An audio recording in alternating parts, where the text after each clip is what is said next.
What's good with my people out there, man? It's your round, Pack Boy Dolo, checking back in with another episode of the Round the Clock Thinker Show.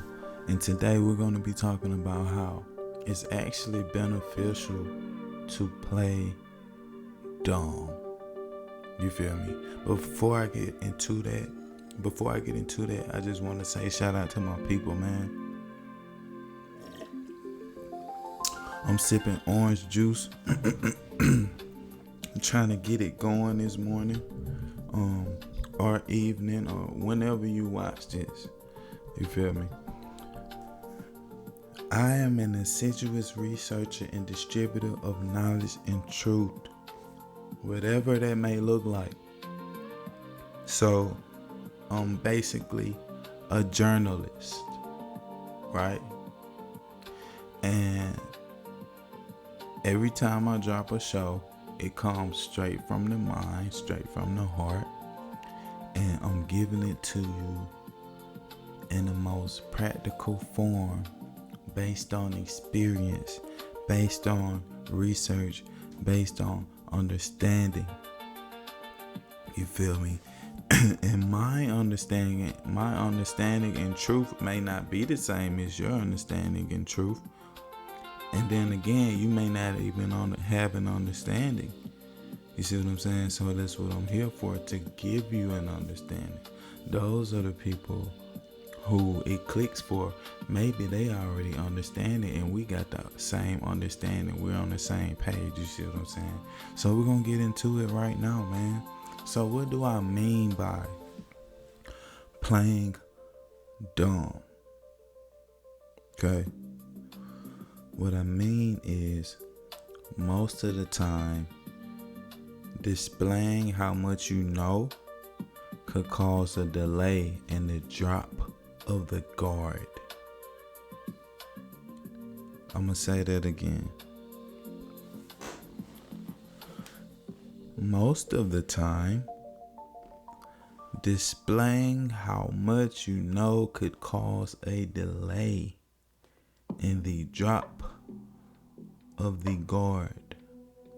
Now, this usually works in new environments, or if someone coming to tell you some news,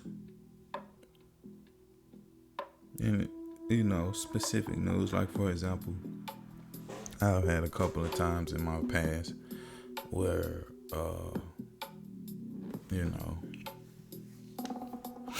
somebody that I knew would come up to me, pull me to the side, and be like, yo, I just wanted to let you know, I tried to holler at your girl, and she shot me down, you know what I'm saying? But I just wanted to let you know that shit, I was fucked up when it happened, and man, my bad about that.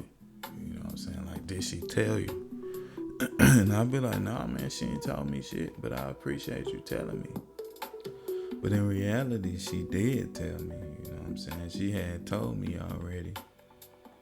And I just swept it under the rug because it is what it is. Like, I ain't, you know what I'm saying? I'm not about to get mad and upset over no shit like that. It don't matter. You feel me? She shot him down. They tried. She shot him down. It wasn't someone who I confided in. You see what I'm saying? I never really confided in anybody. So if anything happened, in reality, I'm like, shit, oh, okay, bet, it is what it is. Like, it is, we'll live to see another day, and I see them, and I act like, ain't shit went on. But shout out to them for coming to me like men and displaying that, you know what I'm saying? It takes heart to do that. A coward is gone. They'll try some shit, because I've had that happen too. They'll try some shit behind your back, and then next thing you know, guess what? They won't never come tell you. They'll come around you and smile in your face like they ain't never tried to do shit. So you just vibe right back with them. You know what I'm saying? and play dumb. So there's one example, but this right here is just works usually with information like that or new environments. Like for example, jobs, right? New jobs. You feel me? Every job, right?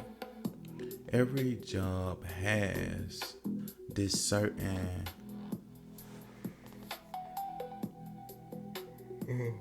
excuse me.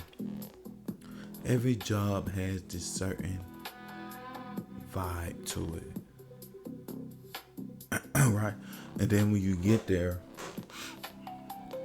everybody wants you to think this is all cool. You know what I mean? They want you to think that everything's good and gravy. And, especially if they need people, right? But in reality, not all jobs, right? Not all jobs, not all departments, not all positions, but some of them eventually will unveil to you over time each coworker and who they really are. Your manager, who they really are. You see what I'm saying? It'll unveil to you these people. And if you come in the door like a smart, know-it-all motherfucker, no one will ever drop their guard to you quick enough. It'll take longer for them to drop their guard. But if you are just chill, you go with the flow, you know what I'm saying? You don't overly share, you just do your job. You kind of like just hang back, you know what I'm saying? You kind of just hang back, do what you told to do, show up, for your paycheck, because your goal is to provide for your family. It's not to get into these motherfucking comparison games and down talking this person, down talking that person, and your goal is not really to get into all that, right? All the shenanigans, okay? Your goal is to provide for the people that you care about and for yourself, right? So when you come in there and these people start to unveil and drop their guard, you have to remain in a dormant state. You have to remain in that state where you just hang back and just kind of go with the flow. You know what I'm saying? Like, it is what it is. Like, if a person is like this, or if a person moves like that, right? You have to try your best to just hang back and remember the purpose. You're there to provide for your family, and you're only there 8 hours out of the day. I don't know how long some of y'all are at y'all job, but you're only there 8 to 12 hours out of the day, right? So you just be like water and move and flow and get what you need to get done and then go home. Boom, and that's it, right? So this start point right here, it really goes into what I'm meaning. It says people will drop their guard and reveal to you who they are if you just sit back and play at their pace. Right? And I'm gonna give this example right here since I typed it down. You just sit back and go with the flow. Don't overexpose your knowledge and understanding of life to people. Don't do that. You just sit back like I'm the dummy over here. Feel me? I'm the dummy. Don't pay me no mind. I'ma laugh a lot of shit off. I'ma ignore a lot of shit.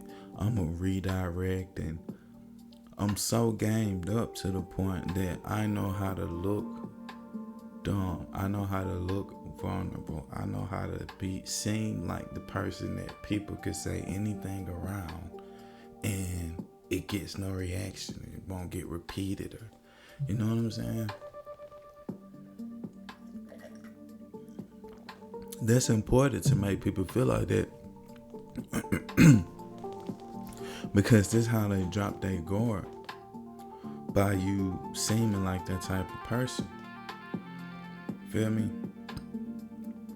So keep that in mind, that you need to play at your own play at their pace. And once again, I'm using jobs for an example, but it could be anything, man. It could be a new neighborhood you move into, a new city, new town, whatever that newness.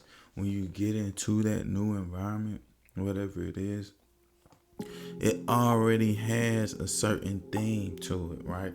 And your job is to be like water and blend and flow into there and just get in, you know what I'm saying? Just kind of like fit in and hang back. Don't go overboard trying to fit in. No, that's not what I'm saying. But you want to be like water and kind of like blend in with it until it reveals itself to you, right? And in this situation, a lot of situations actually, you find out that the job that you're working, the position that you're in, shit, it don't match your values. It don't match who you are. You see, the manager is a pessimistic, overly, just blow things up way bigger than they have to be. You see what I'm saying? Talk bad about people and shit like that all the time, constantly, over and over again. Use profanity, very, just a lot. Like, it's okay to, you know what I'm saying, have a little bit of colorful language, but what if your boss just constantly just, negative, and you can tell that they don't have any self-control and they're just all over the place all the time, right? Very very negative, excessive use of profanity, these things that just don't align with you, because you're positive, and for the most part you try to have clean language. You try to be more so on the other side of things. So there's a mix match. You can't put a square into a circle, right? So when you're dealing with somebody like that, and then you're surrounded by the coworkers too that are negative, the manager is pessimistic, the coworkers are kind of pessimistic too, and you're the only one there in that position that has a certain mind state, and you're just trying to hang back and stay fluent, and you're trying to just be where you're at because you know you're there for a purpose, right? Sometimes in these jobs you have opportunity to move around and get into a different department where you align more, and you should absolutely do that. You should absolutely do that. Now, when it comes to you having to sit down with your manager and tell your manager, you wait until it's written in stone. You wait until you're promoted. You or at least until they set you up for the interview. You have the interview, and then it's like, okay, yeah, you got the job. Then you sit down with your manager, right? And we're gonna talk about this later on. Actually, let's see. Let's wait until we get to chapter 3. We're gonna roll into how you never really reveal your cards. You know what I'm saying? But right now, we're gonna go into chapter 2. And chapter 2 is important too, because it's the same when you're having conversations with people and you see that they have errors. You know what I'm saying? You see that there's things that they're doing that can be consulted upon. You can give them advice on it. Hold off. You don't have to do that, okay? Only advise when consulted upon, right? The start point here I got says, stop giving valuable advice to someone who doesn't value it. I'm going to say that again. Stop giving valuable advice to someone who doesn't value it. Example: wait until someone asks for your input on something before you advise. Or in some cases, if it's obvious that they don't want to ask, or that they want to ask but they don't know how to ask, then you ask them if it is okay that you give them your input. You ask them. You don't have to just be giving out free game out this motherfucker like that, because a lot of people don't value it, and some even start to envy you because you're trying to come off smarter than them, like they don't know what they're talking about. You're trying to come off smarter than them, and it makes them feel some type of way that you point out that they're seeing something in the wrong way. You know what I'm saying? So I know OGs who would just tell you, you know what I'm saying? They just tell you, man, look, man, the bitch ass shit, woo, woo, woo, woo. Like, they're gonna tell you, like, what they see. I'm the type, though, I see it like this. I'm not advising you unless you really ask, or unless I see that you really want to ask, or you need to ask, but you don't know how to ask. Then I'm going to ask you if I can advise you. That's another level of playing dumb too, because you're not trying to be the know-it-all off the bat. You sit back, you letting them talk, you letting them, you're getting all the ideas out of them. Their perception, their way of thinking, their way of processing. You can see it in slow motion as they, come out about it, give you this story, give you that story. You're able to see it in slow motion, and you can just pinpoint where they're coming up short at. And if they're the type that don't know how to ask, but you can tell that they're indirectly asking, then you just ask them if it's okay that you give them a prescription. You give them your input on what they just told you. You know what I'm saying? That's another level of playing dumb, and it really shows the other person that you respect them, and you respect, what they think. And you're not trying to be a know-it-all to them. You know what I'm saying? Because we're all still learning. Nobody knows everything. You feel me? Nobody knows everything. And it's in my opinion, it's not classy to come off that way. It's not classy to come off like you just know-it-all type person and blah blah blah. It's more classy to just chill back, flow, and be relatable, right? Be presentable, but be relatable. And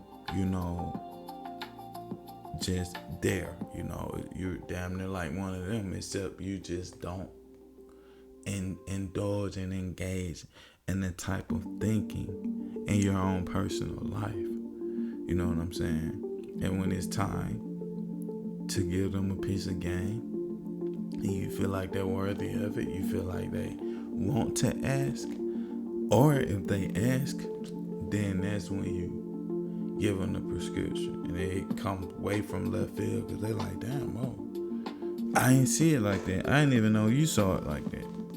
See what I'm saying?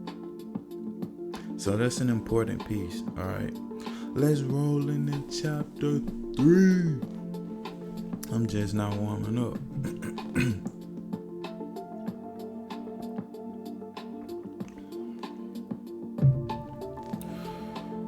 Okay. Chapter 3 is going to tie into what I was just talking about earlier. Say you're working at a job and your manager is just a fucking weirdo, right? Just a weirdo and don't align. Very pessimistic. You don't really like how they do things. Don't align with you at all. Okay? Then next thing you know, someone from another department, they see that and they like how you move, and they say, hey, look, listen, we want you to come over here in this department. And based on what you know about that department, everybody seems to be very positive and upbeat, and it more so aligns to what you're trying to accomplish. And it pays more.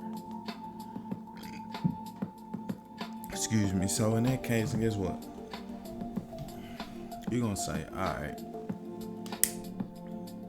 I'll apply for that. You apply for it. Let's say there's a little wait after you apply. They already said, come on, apply. Like, they want you. They want you to apply for the job. Okay, you apply for the job. And then it says like a 2 to 3 week wait. Don't go running telling your current manager what the play is. You have to play dumb. You have to remain in that position completely detached from the outcome of getting the other position, because it's not written in stone yet. You have to just really just keep being in your now. You're right there. You're working with a manager who you just don't align with, but this person still signs your paycheck. You know what I'm saying? And you still have to provide. So, guess what? Don't go running saying shit. You just chill. Just be. Right? And let's say then, boom, the other position, they finally email you, set you up for an interview. Okay? You go to the interview. Interview goes well. They're like, okay. Well, you got a job. And this could be in the same company, just a different department. So guess what? It's possible that your manager will catch wind that you're trying to get a new position. Still, don't tell them nothing. Okay? Wait until it's written in stone that you for sure have the new position. Then guess what? You don't have to ever fully reveal your cards. You don't.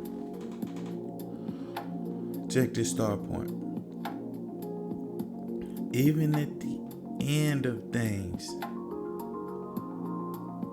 right? When you've moved on, you got a new position, a new partner, whatever, right? You turn out to be completely right about whatever it was.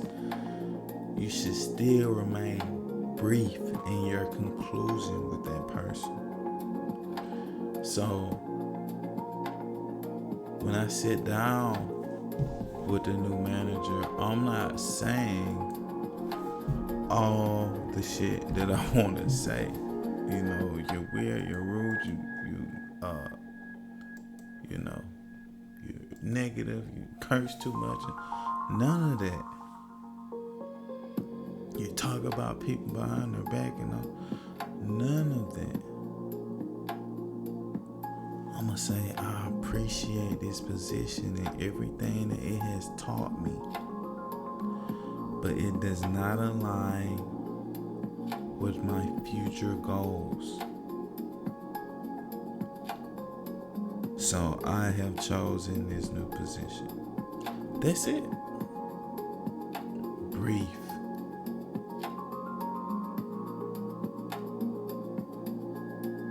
It aligns with your values and your future. Brief. That's it.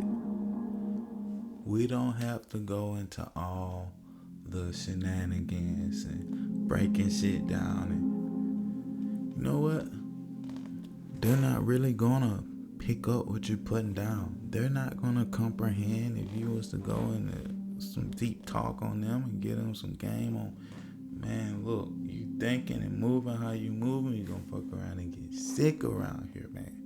You know what I'm saying? You know what I'm saying? We don't want you to fuck around and have an aneurysm. You know, or keep walking around and moving how you move and shit, man. You know, these people finally get rid of you.